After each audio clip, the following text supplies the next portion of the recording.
अष्टप्रयेषु भद्रेषु नित्यं भागवत सेवया भागवते उत्तम श्लोके भक्तिर्भवतिर्नैष्टिकी ओम अज्ञानतिमिरन्धस्य ज्ञानाञ्जनशलाकया चक्षुरुन्मिलितं येन तस्मै श्रीगुरुवे नमः। जय श्री कृष्ण चैतन्य प्रभु नित्यानंद श्री अद्वैत गदाधार शिवासादि गौर भक्त वृंद।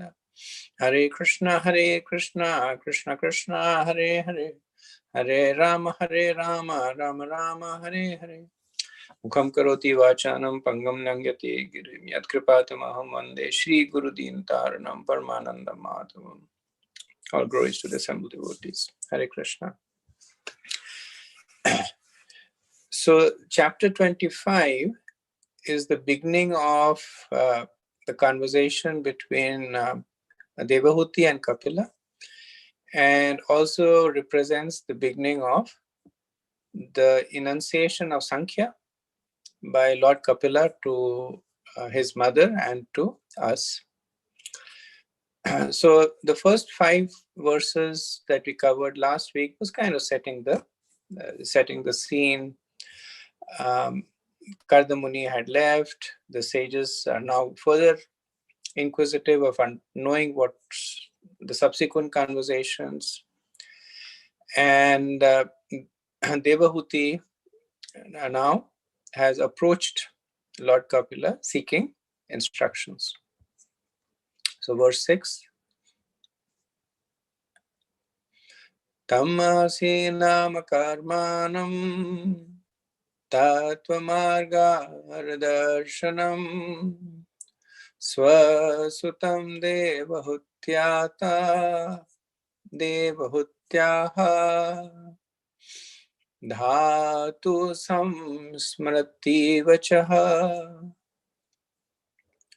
When Kapila, who could show her the ultimate goal of the absolute truth, was sitting leisurely before her, Devahuti remembered the words Brahma had spoken to her. And therefore she began to question Kapila as follows. So in 6 verses, from this verse 6 to 11, Devahuti will question Kapila. So in the previous chapter, when Kapila was born, then Lord Brahma personally comes along with the other devas to glorify the Lord, to congratulate Kardam and Devahuti.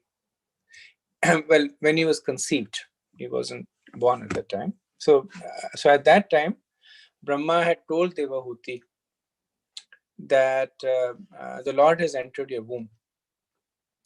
And remembering this, Devahuti approaches the Lord and inquires from him. Verse 7. Devahuti ruvacha nivrana nitaram bhuman asadindriyatashanat yena sambhavyamanena prapannandam tamaho prabhu. Devahuti said, I am very sick of the disturbance caused by my material senses. For because of this sense disturbance, my Lord, I have fallen into the abyss of ignorance. So Srila Prabhupada says that the word Asid Indriya Darshanat is significant. So Asad means that which is temporary, and Indriya we know means senses. So Asat Indriya Darshanat is the agitation that is caused by the temporary senses, or contextually by the temporary attachment of the senses, or by the attachment of the senses to that which is temporary. So Devahuti is going from cause to effect. So she says that I'm very sick, nirvana. So that is experiential. She being introspective is able to at least look at her personal situation, that I'm Nivrinna.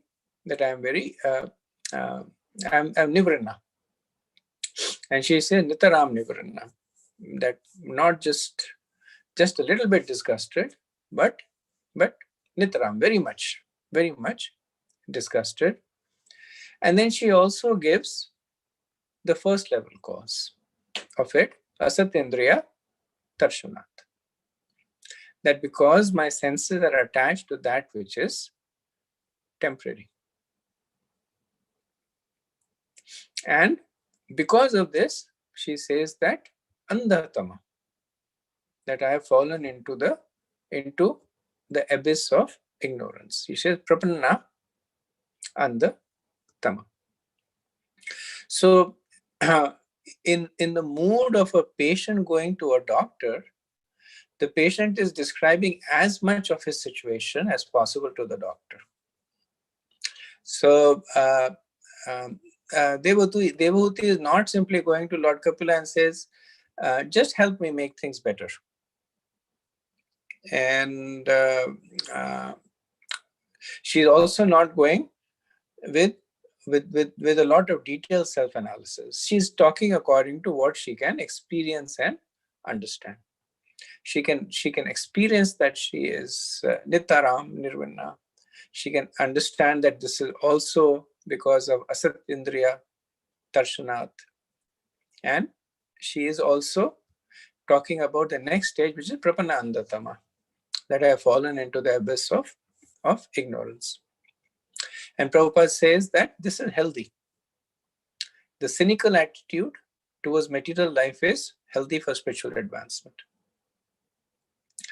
And understanding her son's actual position, she is now approaching him and asking him to dispel her illusion. Verse 8. Tasya tvam tamasondhasya dusparashadya pragam dusparasya paragam Satchakshur janam manante labdam me tvadanugrahat. Your lordship is my only means of getting out of this darkest region of ignorance, because you are my transcendental I, which by your mercy only I have attained after many, many births. So this verse is very instructive because Prabhupada says that it demonstrates the relationship between a spiritual master and disciple. So when Devahuti is saying that your lordship is my only means of getting out of this darkest region, what does this attitude remind you of? Another great personality inquiring from Krishna. So who does it remind you of? Arjun. Exactly. In the second chapter, Arjun, he says that other than you, no one else can dispel this ignorance of mind. 2.8 he says, and there Prabhupada again makes this point, that is the mood of the disciple, to have exclusive faith in the ability of the Guru to deliver. So Prabhupada says the spiritual master is therefore worshipped as one who delivers the disciple from the mire of ignorance with the light of the torch of knowledge. So in this verse, Devahuti is also giving the qualities of an ideal spiritual master. So she says, Paragam. So Paragam means one who takes the disciple to the other side. So one side is the conditioned life, the other side is the liberation, the spiritual life. So the spiritual master takes the disciple to the other side by opening his or her eyes with knowledge.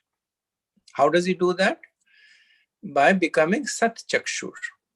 So Devahuti gives the second quality, that the guru should be Sat Chakshur.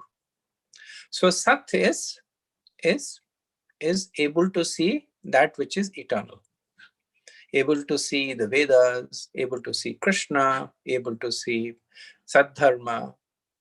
So the guru actually becomes the eyes of the disciple, which means that the disciple sees through the eyes of the guru.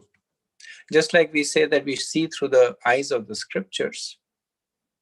But because the scriptures are vast and confusing, the disciple actually sees through the eyes of the guru, who's seeing through the eyes of the scriptures. And then Devahuti says, I have attained this after many, many births. So Prabhupada says that Bhagavad Gita, it says, Bhaunam Janmanamante. After many, many births, one surrenders to the Supreme Personality of Godhead. So similarly, if after many, many births, one is able to find a bona fide spiritual master and surrender to such a bona fide representative of Krishna, one can be taken to the side of light. So which verse is this being referred to? If after many, many births, one is able to find a bona fide spiritual master,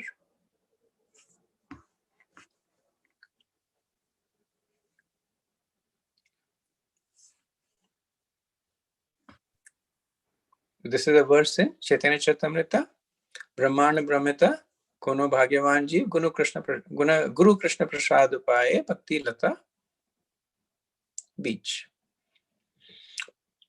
That millions of wandering living entities, one who is fortunate to associate with a bona fide spiritual master.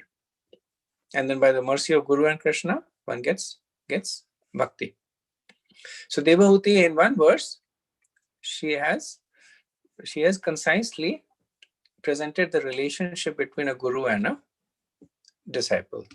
You are the only means, the sense of exclusive surrender of the disciple to the guru, of taking me out of the darkness, region of ignorance. What is it that the guru should be capable of doing it? You are my transcendental eye. How does the guru do it? And by your mercy only. Why does the guru do it? Simply because of the causeless mercy. And this whole combination, she says, is very, very rare. I have attained after many, many births. So Devahuti has spoken with lot of depth in this verses. Verse 9. Yadyo Bhagavan Pumsham Ishvaro Vaya Bhavan Kila Lokasya Tamasandhasya Chakshu Surya Voditaha. You are the Supreme Personality of Godhead, the origin and the Supreme Lord of all living entities. You have arisen to disseminate the rays of the sun in order to dissipate the darkness of ignorance of the universe. So Kapila might say that I am your son. Your questions are bona fide.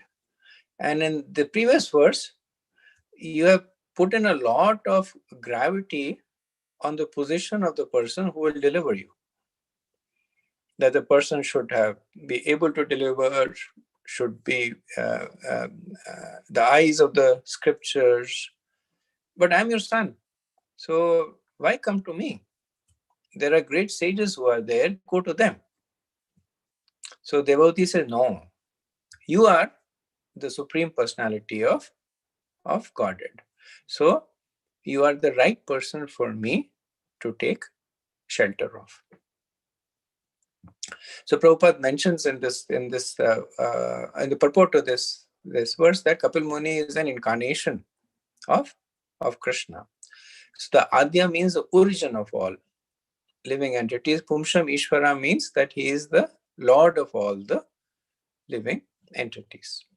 So by seeing these words, Devahuti, she is exclusively establishing the position of Kapila. That because he is the personality of Godhead, because she is fortunate enough to take her shelter, there's no need for her to go anywhere else. And then she further glorifies the nature of the shelter. She gives the analogy of the sun. That when there is darkness, the sun comes and disseminates the darkness. So you can disseminate the darkness of the ignorance of the universe. So 2 verses earlier, she had mentioned that I am very miserable because of my ignorance, avidya. Now she is saying that you are the one who can dissipate that ignorance, not only of me, but ignorance of the universe. So she's also pointing to the fact that whatever Kapila will tell her will benefit the entire universe, not just now, but for time, for posterity.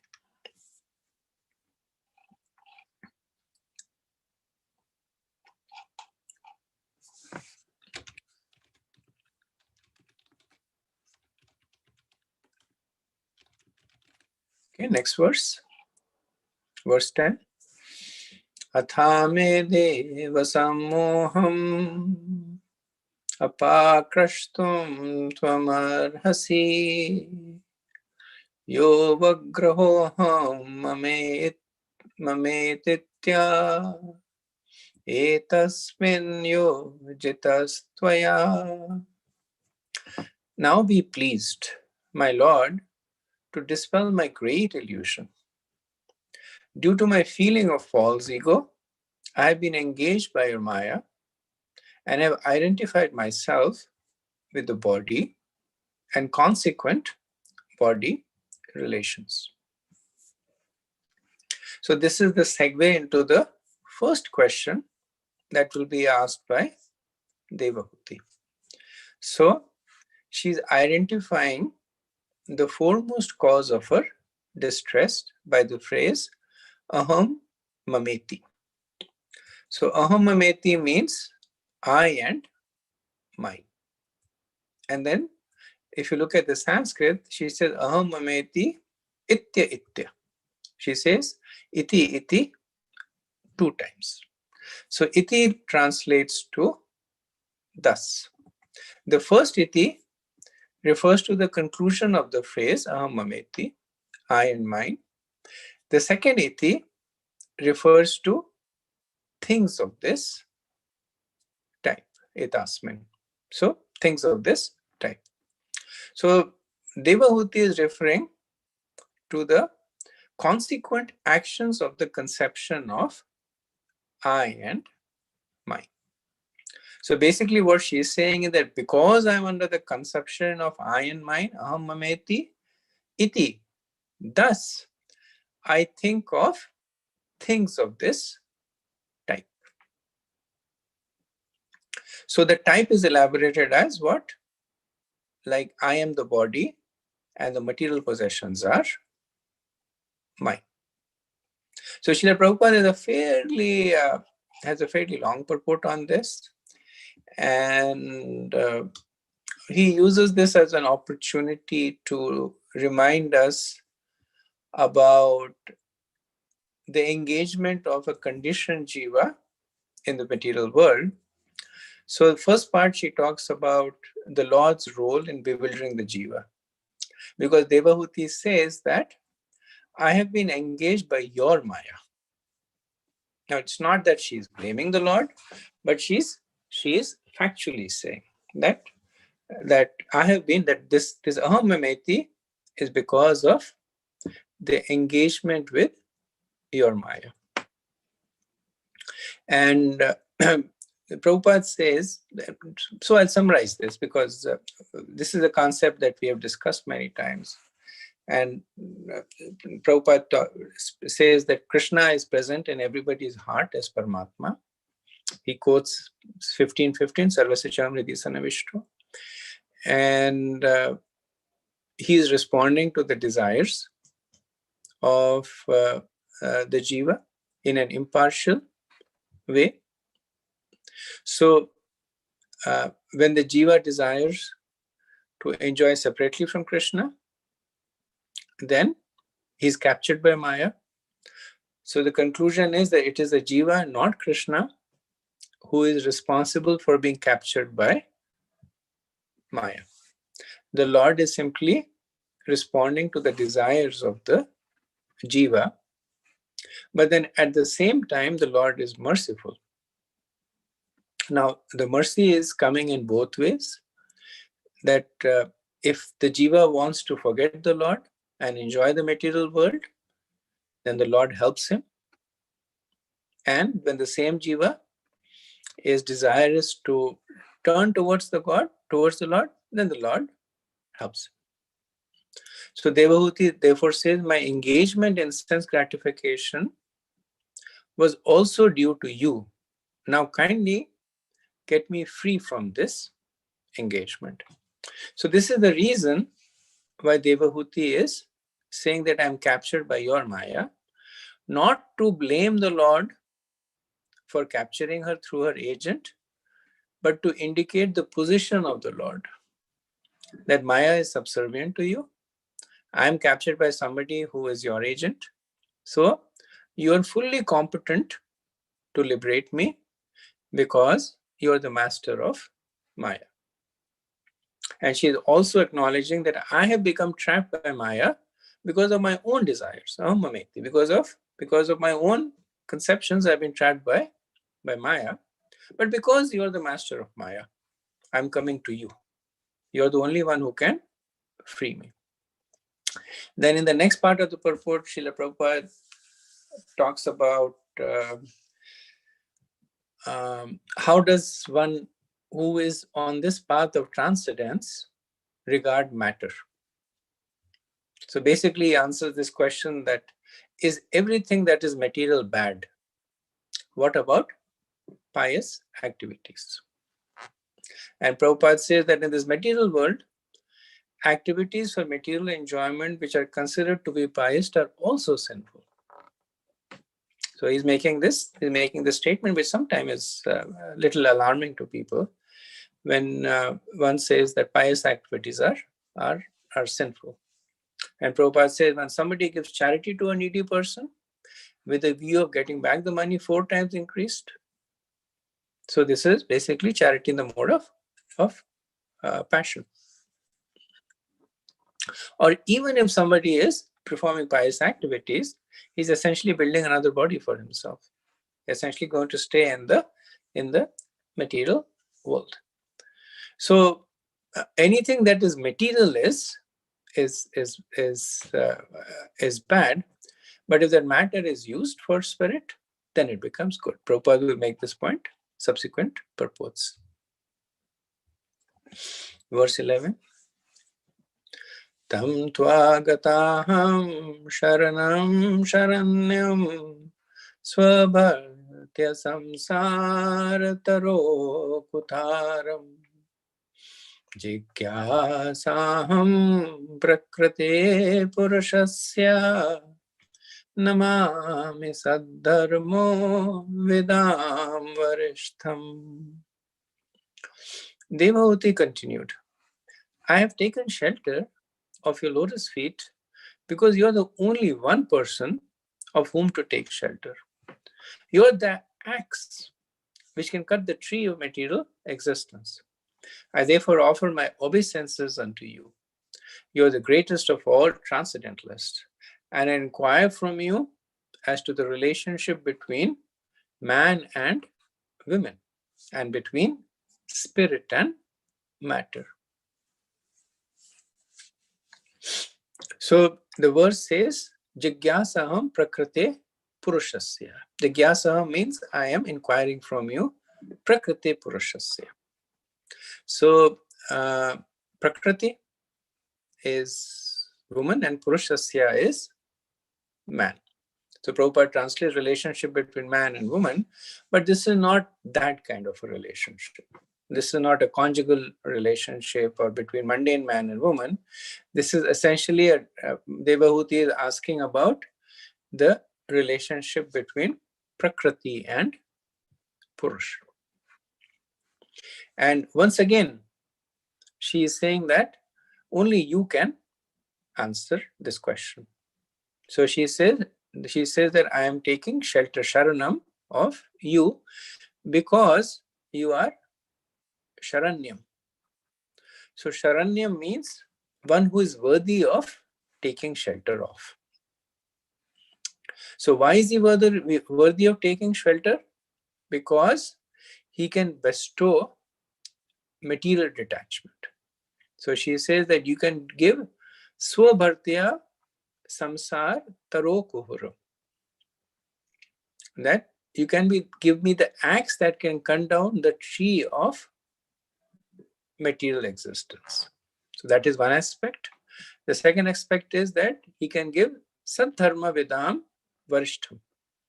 So Sadharma Vidam Varishtham is because you are the best knower of bhakti. So Devahuti is taking shelter of Lord Kapila because he said, you can give me both. You can give me material attachment and spiritual attachment. You can give me the axe by which I can cut down this tree of my material existence. And having been materially freed, you can also give me Sadharma Vedam Varishtham. You can also give me the knowledge of bhakti because you are the best knower of bhakti. So therefore, Devahuti is first asking about Purush and Prakriti and Jiva. So Jiva is buried in Purusha. Purusha generally points to the personality of Godhead, but in the material world, Jiva also takes the position of Purusha because he also has this God mentality that I am God and tries to enjoy Prakriti. So essentially, this is very similar to the question that is asked by Arjun in Bhagavad Gita. So if you remember in the beginning of the 13th chapter, the very first verse of the 13th chapter, Arjun says that I wish to know about Prakriti and Purush. Same with the same motivation. That once I understand the relationship between Prakriti and Purush, then I can untangle this. So in responding to this, Lord Kapila will describe about Purusha and Prakriti in the next chapter, in 26th chapter, from verses 3 to 8. Then in the following chapter, chapter 9, Devahuti will ask questions for further elaboration. And then Kapila Muni, he will answer in 2 chapters. In the remaining part of the 26th chapter and 27th chapter. So this is the basis of Sankhya. Prabhupada says that the Sankhya philosophy deals with Prakriti and Purush. Basically, the relationship between the Lord and the material nature and the relationship between the Jiva and the material nature. When the Jiva becomes Purush and tries to enjoy with Prakriti, then Prabhupada says samsara happens. Samsara is material entanglement happened. So Devahuti understands this. And Prabhupada also says the analogy that is used by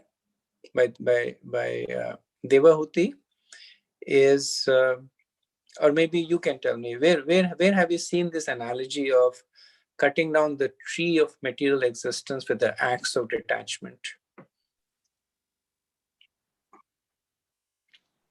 Is it after that Urdhva Mula Tatha Shakam? The verse after that? No, where? Yes. So which chapter? 15. Yes.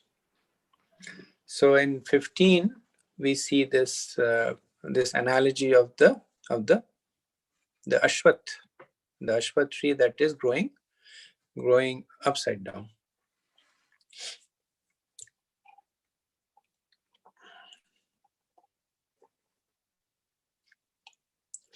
Srila Prabhupada also comments on the Saranya nature of the Lord, that he is the only worthy personality to whom one can surrender because he is full of all opulences. So the surrender that we do to the Lord is through his representative. But the understanding is that the representative is helping us surrender to the Lord. And the other concept that Prabhupada talks a little bit about in the purport, which is talked several times in the past, is when he says Sadharma Vidam Varishtam, he says that you are the knower of the eternal religion. And then he says Dharma over here is sometimes translated as religion, but it is not exactly the meaning. Dharma actually means that which cannot be given up, that which is inseparable from oneself. The warmth of fire is inseparable from fire. Therefore, warmth is called the dharma or nature. Sadharma is eternal occupation. So, Sadharma Vidam Varshitam is the knower of the eternal occupation of the soul. So that's why Prabhupada says that the purpose of Sankhya is to propagate pure uncontaminated devotional service. And that is why he is addressed here as the most important personality, because he is giving access to the most confidential knowledge of bhakti. Okay. Verse 12. Maitre vacha iti swamato nirva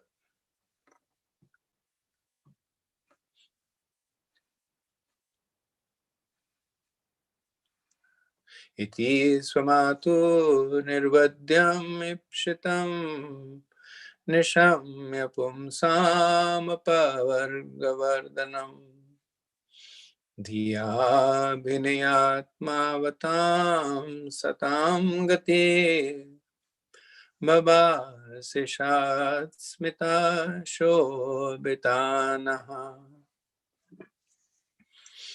Maitreya said, after hearing of his mother's uncontaminated desire for transcendental realization, the Lord thanked her within himself for her questions. And thus, his face smiling, he explained the path of the transcendentalists who are interested in self-realization. So in 7 verses, from verse 12 to 18, Lord Kapila will introduce Adhyatmic Yoga. So this is an description, this is an answer to the question that was asked by Devahuti about the relationship between Purusha, Prakriti and Samsara. So the Lord is described as Ishat Smita. So he's smiling slightly. And Vishwanath Chakravarti says that he's smiling slightly to indicate to Devahuti that you have the position of my mother. I am the Supreme Personality of Godhead, and you have the position of my mother. How can you be in Maya? But nevertheless, for the benefits of others, I will deliver the teaching unto you. And then Kapila assures his mother that he will explain it to her just as he had explained it to great sages in the past, because they were also anxious to hear about it. So this mood of Devahuti is exemplary, because not only is there a very open self-evaluation, but there is an eagerness to change the position. Both of them are there. She says, I'm miserable. because of ahamameti, because I'm identifying with myself, which is because of avidya. So all that is helpful, but she's anxious to change her position. And Kapila, he's recognizing this fact. So when such things happen, then they're essentially messages to us that if you want to make spiritual advancement, introspection is important. We should know where we are. We are happy, we are unhappy, are we suffering? And then along with that should be the desire to change. So the verse also reflects the mood of the inquirer. This verse spoken by Maitreya, it describes the mood of an inquirer that he's glorifying, that people who are atmavatam. Atmavatam means who are interested in self-realization. And the nature of the inquiry is apavarga vardhana. So pavarga is bondage. Apavarga is opposite of bondage, and vardhana means increase. So one who wants to increase the situation that is opposite of bondage, which means that one who wants to go towards liberation. And then the third thing that Maitreya glorifies is satam gati, that not only have they recognized their situation, not only are they interested in getting out of it, but satam gati means that having received instructions, they are also committed to following through. So satam means that which is spiritual, eternal, the truth. Gati is follow. So satam gati is to walk the path of transcendence. So he's glorifying these three aspects of a healthy self-evaluation. Then the second is the apavarga, vardhana, desire to get out of that situation. And third is to sincerely follow through with the instructions that are given. Okay, I'll do so from the next verse, we'll see the instructions of Lord Kapila. I'll do one verse and then we'll pause for some discussion. Sri Bhagavan Vacha Yogadhyatmikaha Pumsam Mato Niha Shreyasya Shreyasya Mato Niha Shreyasya Cha I'm sorry. Mato Niha Shreyasaya Me Atyanto Partiryatra Dukhasya Cha Sukhasya Cha. The personality of Godhead answered, the yoga system which relates to the Lord and the individual soul, which is the means, which is meant for the ultimate benefit of the living entity, and which causes detachment from all happiness and distress in the material world, is the highest yoga. So in three verses, 13, 14, and 15, Kapila will introduce Adhyatmic Yoga. So he summarizes three aspects of the yoga over here: Bhakti, Gyan, and Astan. So this is the seed verse, and these three topics will be expanded in chapters 25 to 32. So let's look at this verse. So Lord Kapila says that at the heart of the suffering is the inherent nature of this material world. And that cannot be avoided by nature. Material world is dukhalayam. Now, what attracts the soul to the material world is a desire to enjoy.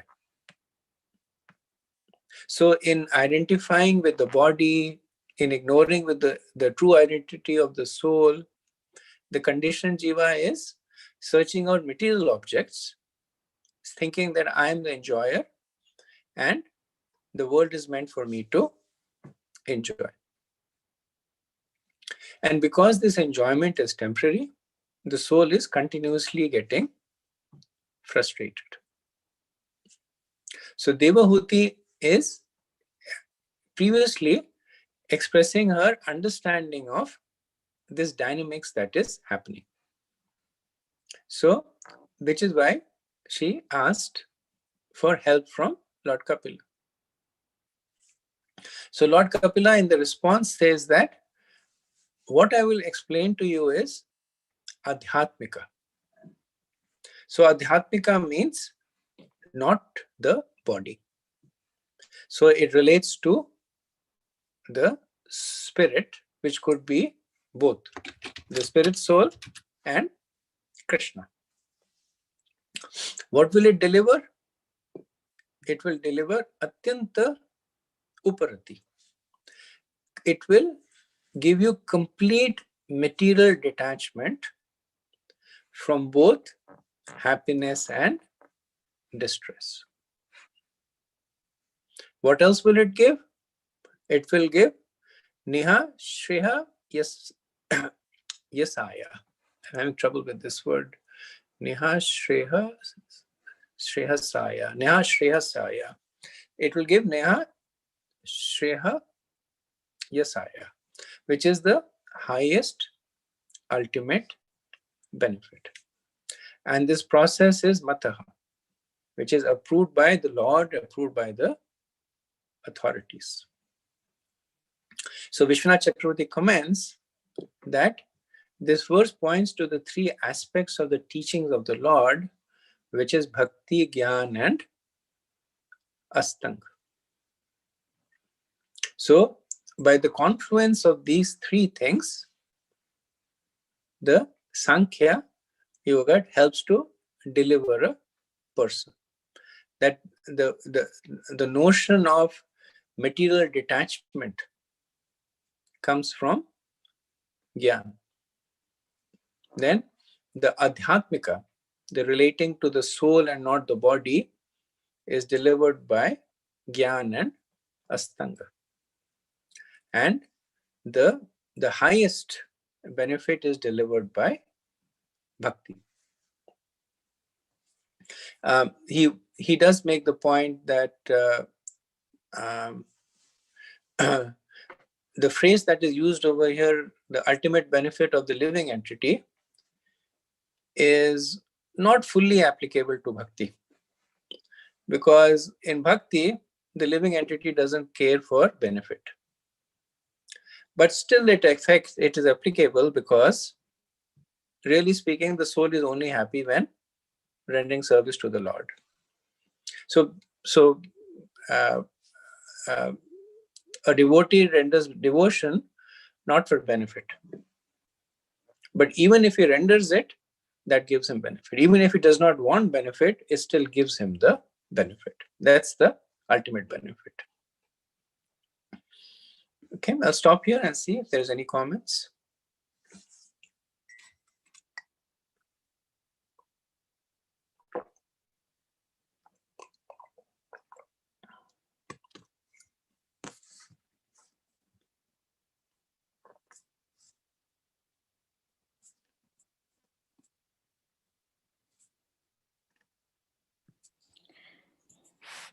Hare Krishna, Prachi, I'm just wondering, like, Devahuti, like, she had this desire for spiritual realization only after after she became pregnant, like, after she got pregnant, or or after when, or because Because he was leaving, or Kardamuni was leaving, or That seems to be the first time when she actually expresses it.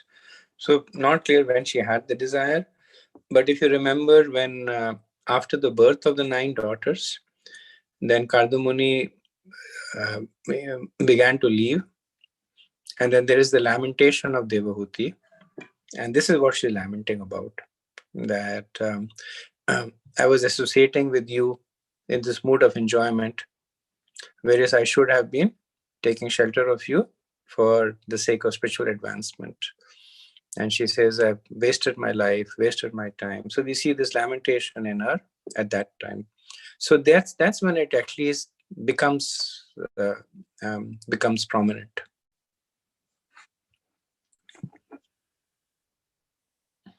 yeah, because I was just thinking, like, is it stemming from her desire to know, or her like her inquisitive nature, or is it because of distress, like material distress from the separation?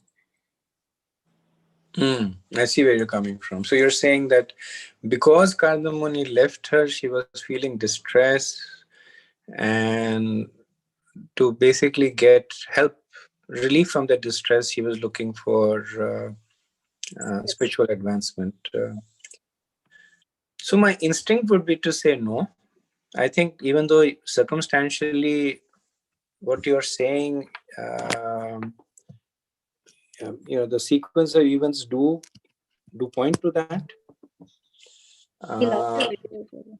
Okay, now Okay. So I think the sequence of events do point to what you are saying, but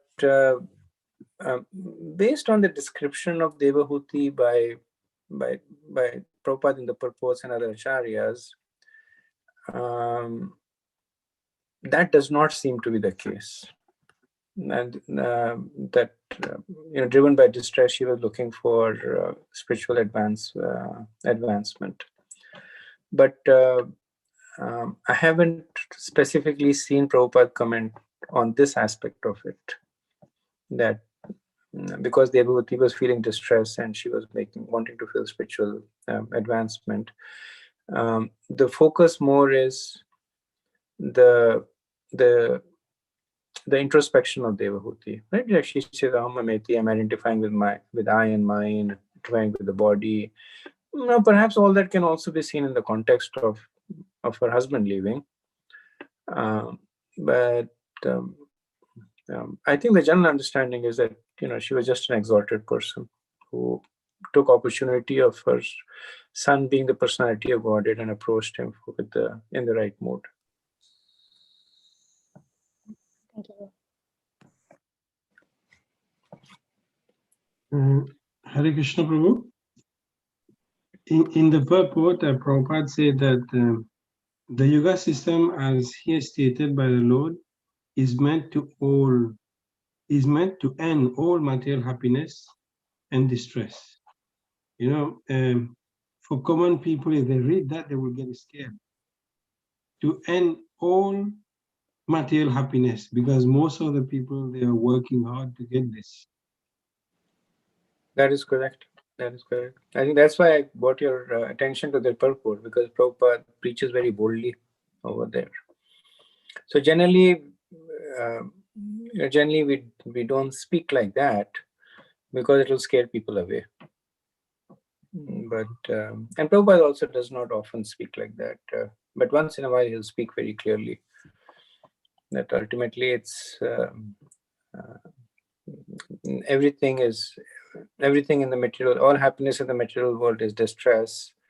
Before that statement, he makes the statement that even piety is impious, material piety is impious. Even that would disappoint people, saying that I'm leading a truthful life, I give in charity, I doing the right things, and now Prabhupada is saying that even that is impious. But philosophically, we know that's a fact. Yeah, it's the truth. That's the truth. Yeah. There's a French word for truth. It's pure truth. I don't know in English how the pure verité. It's pure truth. In the truth, there's pure. This is a pure truth, ultimate truth, something like that. So the French word is pure truth. It sounds like an English word. Yeah, it's a pure verité is truth, and pure mean pure. Like pure verité. Oh, pure. Okay. Yeah, ultimate truth or pure. I don't know, but it's really scary because those who are on the edge of, bhakti or this, they will maybe shift somewhere here. Hopefully not.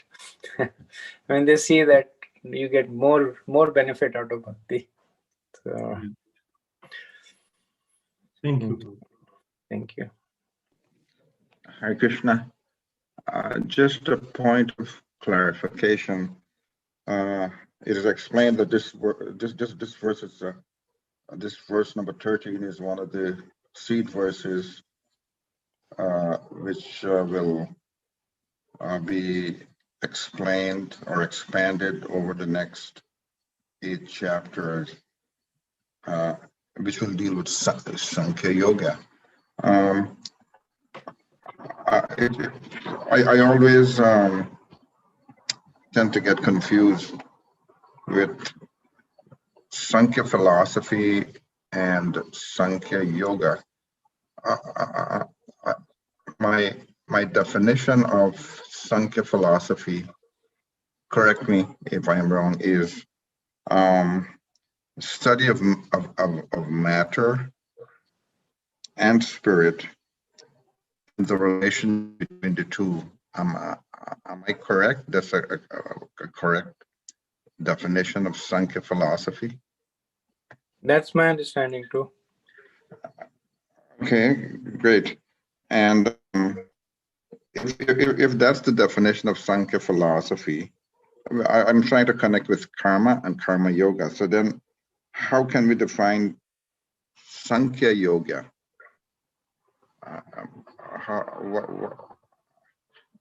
It always, I'm always a little confused in having a clear understanding of what Sankhya yoga is.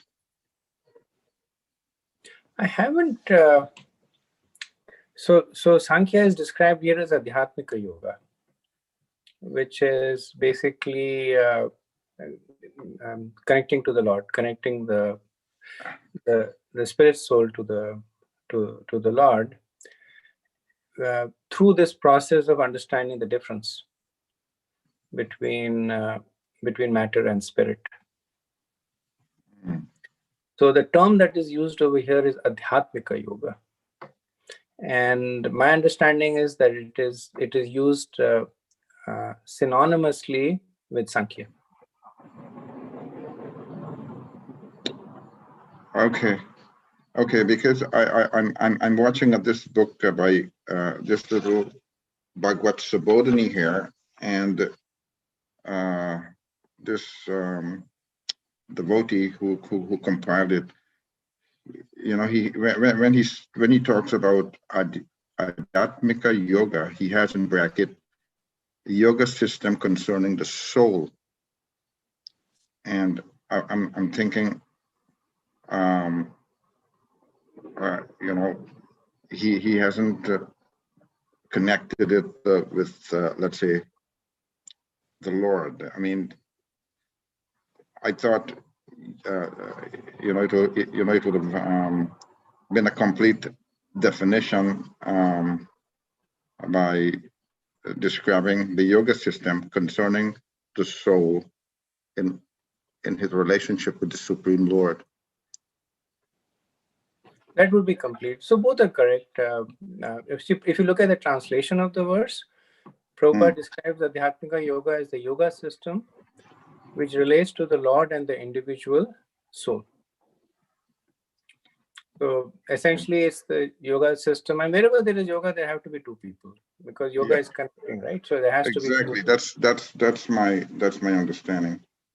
Right. So Adhyatmika, as I mentioned, can refer to either the soul and the Lord because both of them are non-material.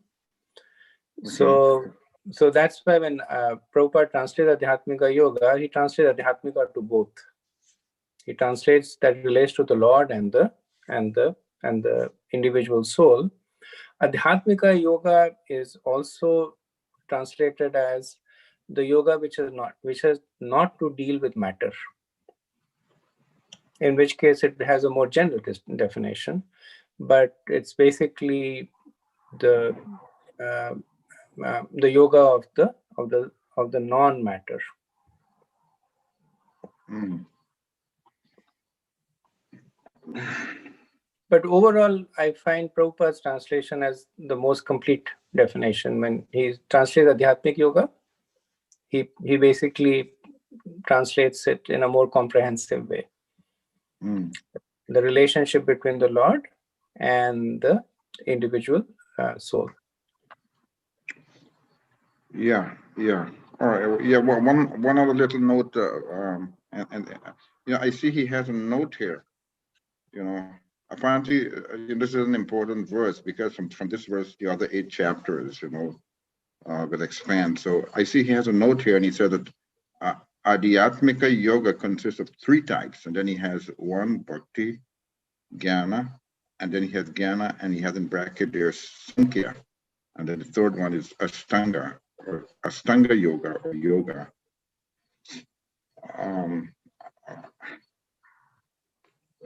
Well, I don't know what to make out of it,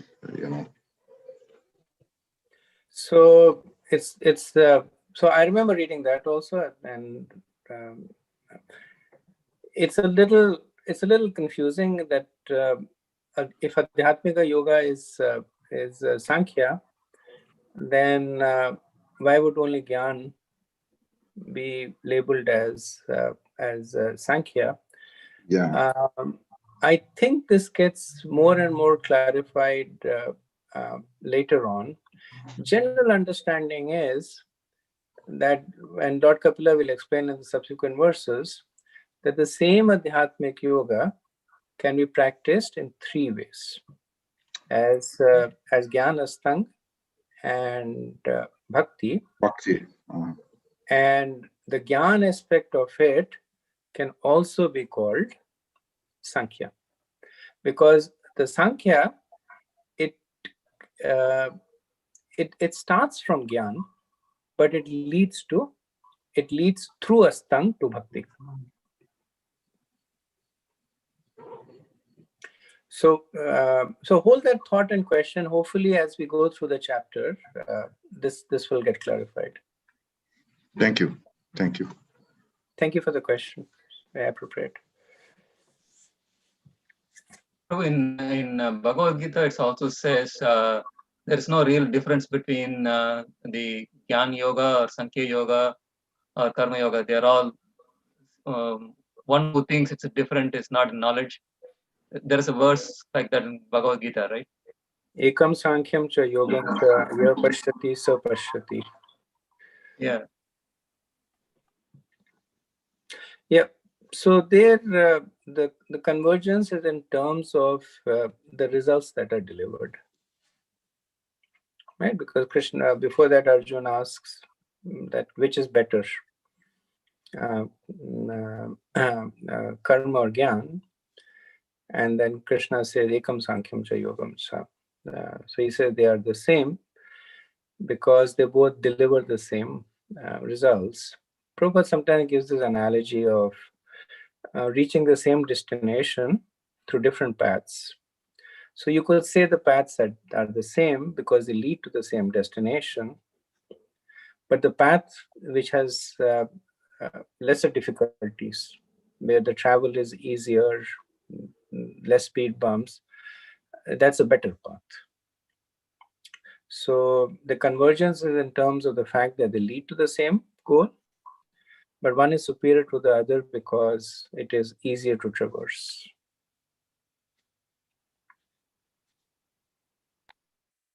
Hare Krishna Prabhu, just one comment. We say in this material world, only the soul and the super soul are spiritual. Then all the rest are material.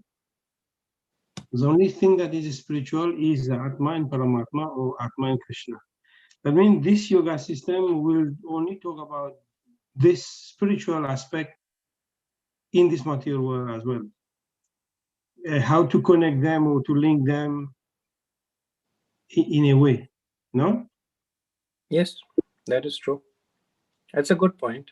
So when you were saying that yoga is in the conjunction of linking two things, then at least when it is used in the proper context, it should automatically imply that it is linking the soul to the super soul. Mm-hmm. Even though we are out of the spiritual world, we're in this material world, which was still spiritual, how to bring back these two back to the spiritual world. Right. And then the qualifier before yoga, it describes the route that you take. It's like when you put the destination in Google, it gives you alternate routes. So you can take Karma Yoga, Jnana Yoga, Stang Yoga, Sankhya Yoga. So that's the different routes. Some has tolls on it, some is scenic, some has some has higher speeds on them. But ultimately, yes, there is Jiva at one end and there is Krishna at other end. Some nuances also, as you mentioned that and there is only the soul and Krishna, but then Krishna manifests as Brahman and Paramatma and Swayam Bhagwan. So all three aspects of them are still yoga. Mm-hmm. So there is some yoga that will connect us to Krishna Swayam Bhagwan, some yoga that will connect us to Brahman. So some nuances that we are all familiar with. Thank you, Guru. Thank you. Nice questions.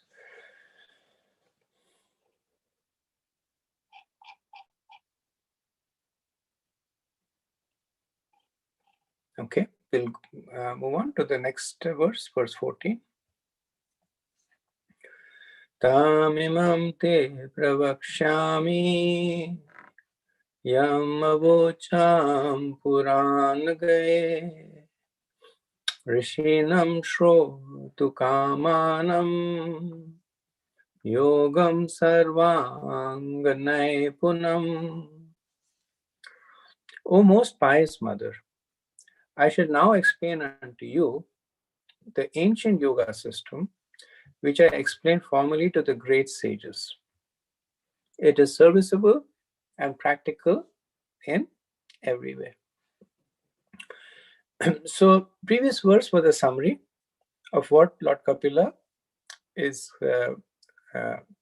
wanting to speak about. And in this verse, he is promising to explain about the Adhyatmika Yoga that he spoke about in the previous verse in details. So he also introduces some aspects that are relevant and when this kind of information is being disseminated. So he says that I will explain unto you the ancient yoga system.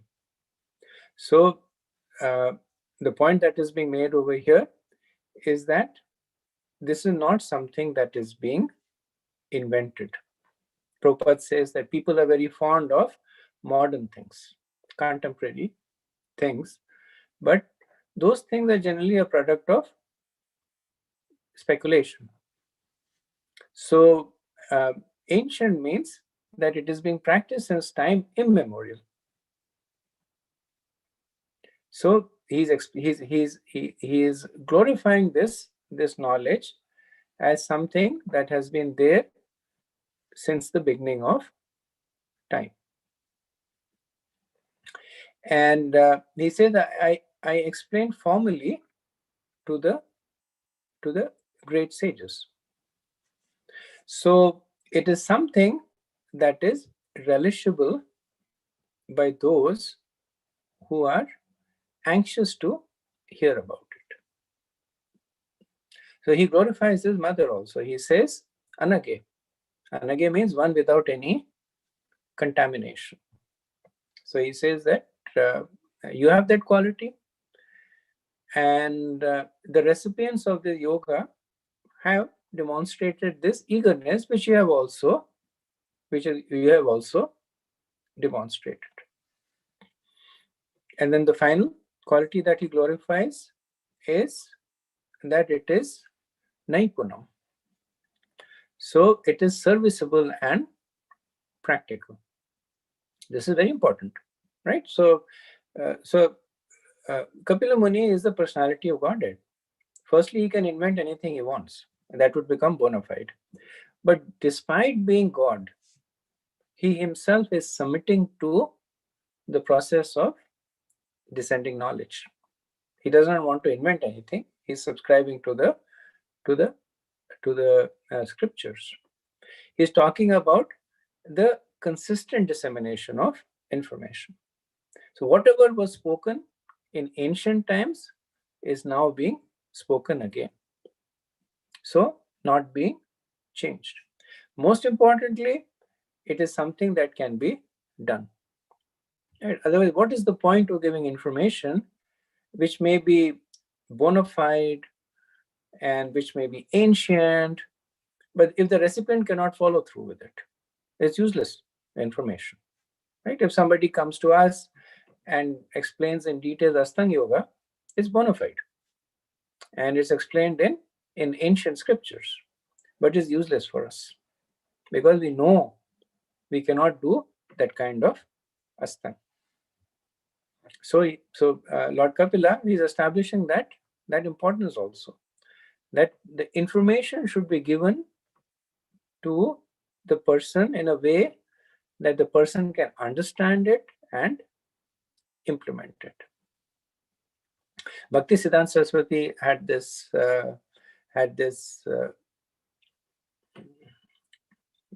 what's the right word? He had this propensity of speaking in very, very difficult words. And once he had got up in front of an audience, and English-speaking audience, and he started speaking in very difficult words.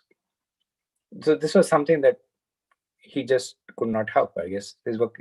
For him, it was simple words. So he was like, this is simple. But then he noticed that people were getting up and leaving. And then he immediately stopped speaking. He turned to one of his disciples and he said, "You speak now."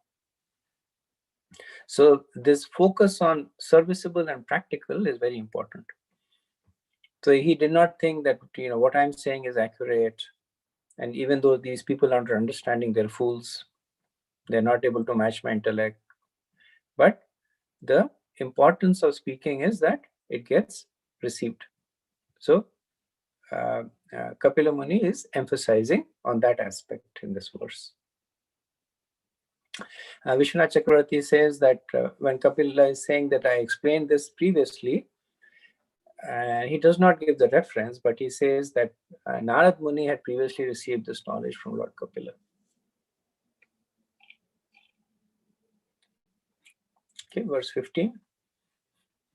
Cheta khalvasya bandhaya muktaya chatmano matam guneshu saktam bandhaya ratam va pumshi muktaye. The stage in which the consciousness of the living entity is attracted by the three modes of material nature is called conditional life.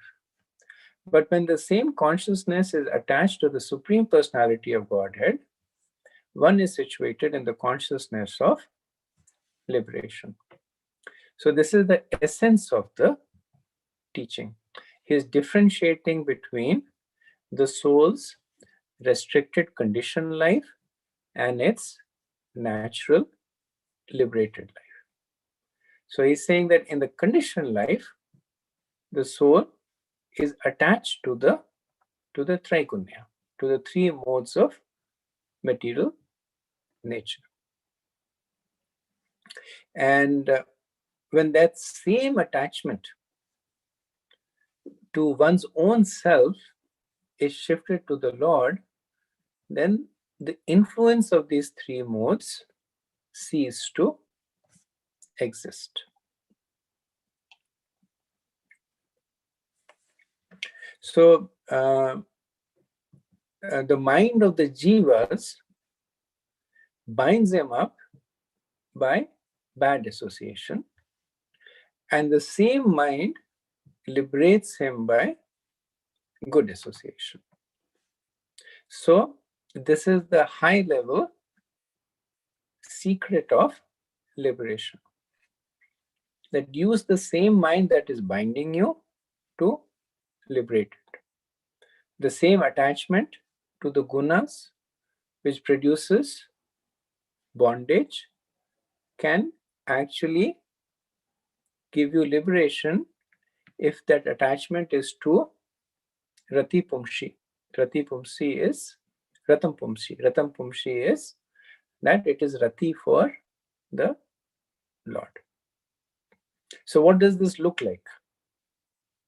Based on the description, that this looks like, so when Bhagavad Rati comes, what does it mean?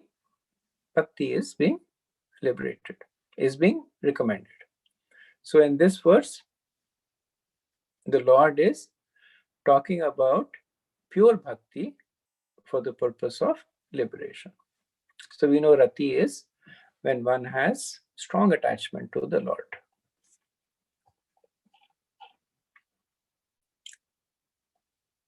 Verse 16.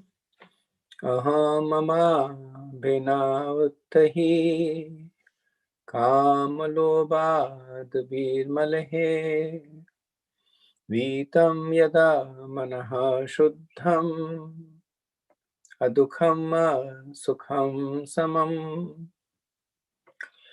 When one is completely cleansed of the impurities of lust and greed produced from the false identification of the body as I and the bodily possessions as mine, one's mind becomes purified.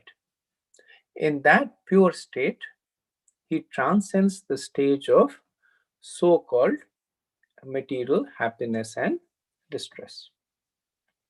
So Srila Prabhupada was referring to this in his purport. He writes it in an earlier verse, but he is referring to this teaching of Lord Kapila of transcending the stage of both happiness and distress. So in three verses, 16, 17, and 18, Lord Kapila is going to describe the symptoms of a liberated mind. And in these three verses, he will talk about Jnana, Astanga, and Bhakti. But he will emphasize that Jnana and Astanga are only useful if they assist Bhakti. So in the 10th verse of this chapter, Devahuti had gone to Lord Kapila and said that I am in extreme distress. Why? Because of aham mameti, because of the notion of I and mine.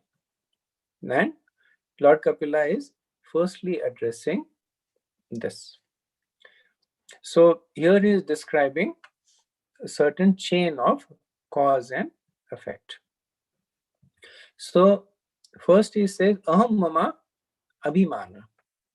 So aham mama abhimana means being freed from aham mameti. What is the result of that? That kama lobh adibi malehe vitam. That one becomes cleansed of lust, greed, etc. Kama lobh are these kinds of malah, these kinds of impurity, one becomes freed of it. What happens next? Manashuddham. That the mind becomes purified. What comes next? Samam adukham asukham. One transcends the stage of happiness and distress, or one becomes same to adukham asukham. It's interesting that he uses it in negation. He doesn't say samam dukham sukham, which would also mean the same, but he says adukham. So one is so a is negation. So samam adukham asukham is one is the same to the absence of distress and the absence of happiness. So Srila Prabhupada says that this process of being liberated from aham mameti, which is really the root of the chain from which everything else follows, from aham mameti, kamalobha vivitam, then manashuddham, and then samamatukham asukam. So he says that this can easily be attained by when one's mind and senses are used in bhakti. Tat pratvena nirmalam. So this is a verse he's quoting, Tat pratvena nirmalam. Sarvupadi vinirmukta tat pratvena nirmalam rishikesha sevanam bhaktir uchyati. So so what we see Lord Kapila doing is that just like an expert artist, if they have to paint a canvas, then they will gradually put the correct coats of the paints, so that at the end of the effort, all the shades and nuances are there. So Lord Kapila is drilling down from a high level to a more detailed level. Initially, he said that you perform bhakti, right? He said rati pumshi. Now he drilled a little bit. He drilled a little bit deeper, and says that you can do that by aham mam abhimana. Now, what is one of the processes that helps in being in removing the false identification? That is Gyan. So essentially, this verse is talking about the stage of Gyan. Okay, verse 17. Tada purusha atmanam kevalam prakritehe param nirantaram swayam jyotir animanam akhanditam. At that time, the soul can see himself to be transcendental to material existence and always self-effulgent, never fragmented, although very minute in size. So once a person has become attached to Krishna by focusing his mind on him, then what will that person perceive? So Lord Kapila says that such a person will see himself as the eternal and transcendental jiva or soul that is minute but self-effulgent. And then his perception of everything is accurate because he will be complete in knowledge and renunciation. This is the stage of Astanga, where the person is able to see the soul, the self. By Gyan, a person is able to cut down their material attachments. By Astanga, the person is now able to see within himself and is able to see the self as the soul.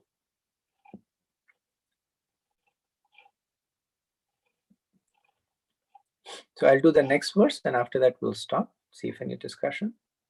Jnana vairagya yuktena bhakti yuktena chatmana paripashyatyudasinam prakritim cha hataujasam. In that position of self-realization, by practice of knowledge and renunciation, in devotional service, one sees everything in the right perspective. He becomes indifferent to material existence, and the material influence acts less powerfully upon him. So this is talking about bhakti. Jnana vairagyena yuktena, and then bhakti yuktena.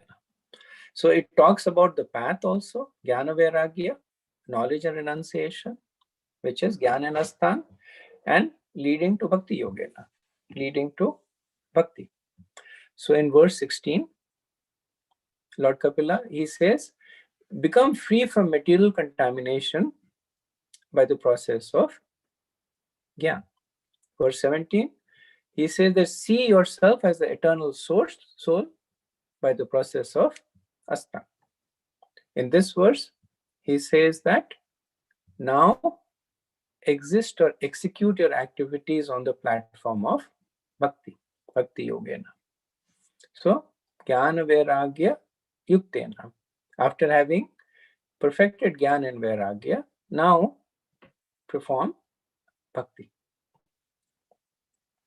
So, Srila Prabhupada talks about this path. He says that only when one is freed from material contamination can one perform bhakti.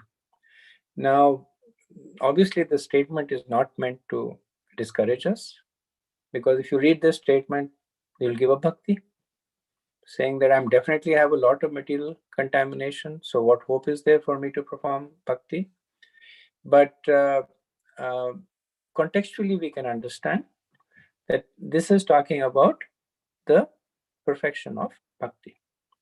That only when one is free from material contamination can one execute devotional service to the Lord perfectly. So that's why Prabhupada says jnana vairagya yuktena, that by one's constitutional position of the self, by one being renounced, by one understanding one's own nature, and by seeing everything in the right perspective.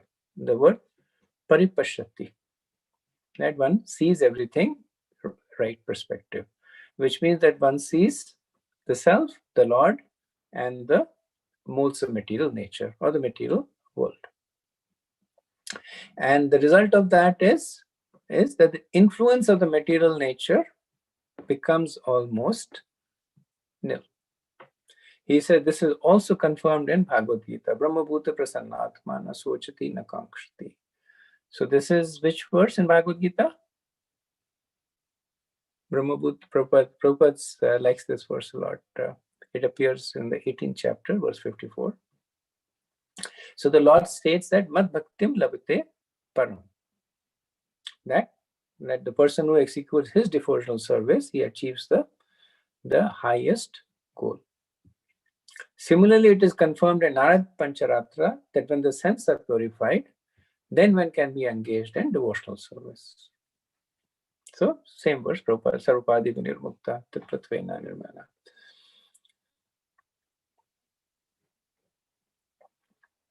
So, Vishwanath Chakravarti, he writes on this, giving an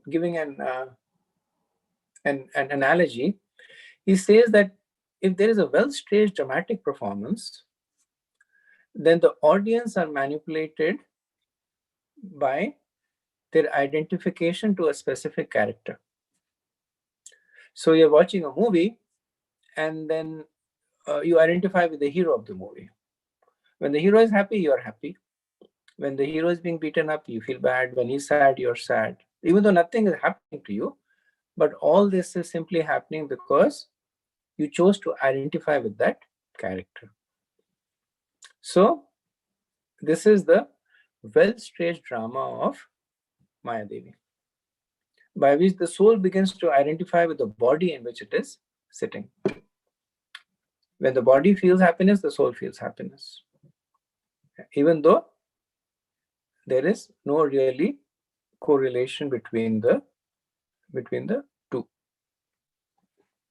Therefore, the Bhagavad Gita 269 mysteriously describes that the perceptions and actions of those in illusion are anti-ethical to the perceptions and actions of the realized soul. So 269 is what is night for all living beings is time for the self-realized, and vice versa. So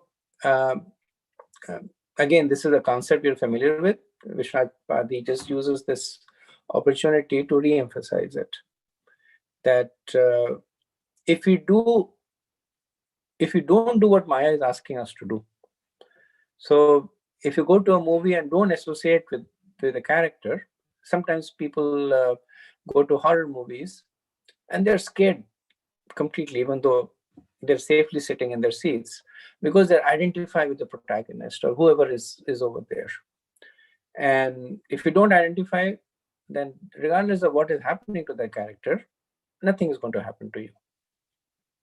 So by doing opposite of what you are doing, you can deliver, you can be freed.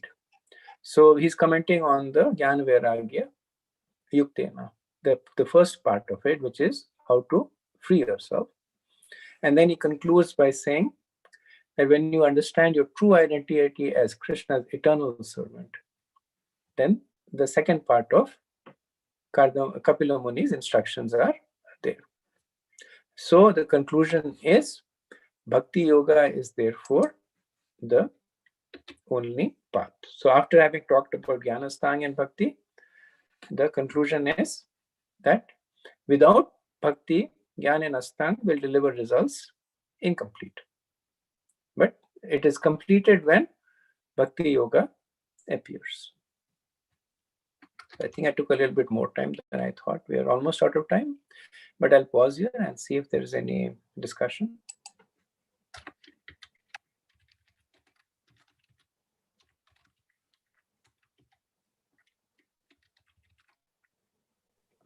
Hare Krishna Prabhu, just a comment. We know that Jnana and Vairagya lead to Bhakti, but we also know that Bhakti does not depend on Jnana and Vairagya. Right. Right. So at this stage, Lord Kapila is leading us through that path, at least so far. But so the strategy that he's following is that he's leading us to Gyan Vairagya Bhakti while glorifying the superiority of Bhakti. So that's why it's Sankhya. Otherwise, it would be Bhakti, right? If he just directly spoke about Bhakti, then it would be just Bhakti Yoga. But he's talking about the path of Gyan and Vairagya that will lead to Bhakti. I'm not sure if at some stage later on, he will completely reject Gyan and Vairagya. I don't believe he does that. He continues to establish Gyan and Vairagya as powerful catalyst for Bhakti. From a practical perspective, even for people like us who are very weak in Gyan and Vairagya and rely mostly on Bhakti, but there is still a modicum of Gyan and Vairagya that we rely on, right? Because the four regulative principle is essentially Vairagya. Whenever you say do not, that is renunciation. And the Gyan is basically, the essence of all that we do. Prabhupada saying before, read his books, read Bhagavad Gita. So we also rely on Gyan and Vairagya, but with the understanding of the goal of Bhakti, and as you're mentioning, the independence of Bhakti. Yes, thank you, Prabhu.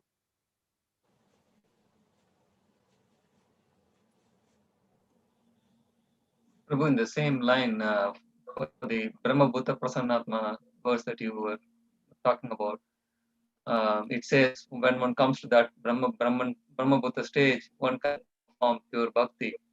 But we also know by performing pure bhakti, one can immediately at one comes to the Brahman platform. So it's more or less in the same line, I guess, right, Prabhu? It's like a coming to the Brahman platform is not the criteria to begin the bhakti, whereas when one comes to the platform of Brahma Bhuta, then one can perform pure bhakti. Is it how we understand that? Yeah, it's the same. It's the same understanding. And when we read, so when we do Sankhya, as we read through it, because we are fortunate to follow Mahaprabhu, we are very much indoctrinated on the path of bhakti, rightly so. We're fortunate, but it becomes difficult for us to look upon the path to bhakti as anything else than bhakti. So, of course, Lord Kapila is saying that it is, because he's saying it is bona fide, but because of our conception, our training, our propensity, saying that bhakti can be led into by something else, it kind of goes against our strain, right? So that's why, when Prabhupada even is quoting Brahmabhuta Prasannatma as a prerequisite for bhakti, in our mind we say that actually this is included in bhakti. So it doesn't have to be a prerequisite for bhakti. For the sake of this discussion, though, let's take this conception that Lord Kapila, he is guiding us to the gradual development to the stage of bhakti. On the other hand, Prabhu, if one simply not knowing that jnana and vairagya is essential for bhakti, and simply going on bhakti, there's a chance for being in the sentimental platform rather than going deeper platform, which in my understanding I observe people, they say they're very devoted, but at the same time they cannot give up coffee, especially in South India. The Brahmins and cannot give up coffee, drinking, and watching movies or TV serials and things like that. But they worship, they do sincere prayers and things like that for Vishnu and the Vaishnavas I'm talking about. So to me it appears that they haven't really learned the jnana and vairagya, practiced jnana and vairagya to attain proper level of bhakti. And that is true. And that's why Prabhupada speaks about it, Krishna speaks about it, to make sure that when we reach the path of bhakti, then it's genuinely bhakti. It's not sentimentality. It's not family tradition. It's genuine bhakti. We know that bhakti is executed on a spiritual platform, because so many people will say that I believe bhakti is that in my heart I love Krishna, and that's it. They'll say that is bhakti. Now, yes, that is a definition of bhakti for sure, but the question is that are they practicing bhakti? So in order to answer that question, then jnana and vairagya come into play. So only as attendants of bhakti, as something that can support bhakti, as something that can clarify the path of bhakti, they are important, but nevertheless they are important. And I think you made an excellent point yourself.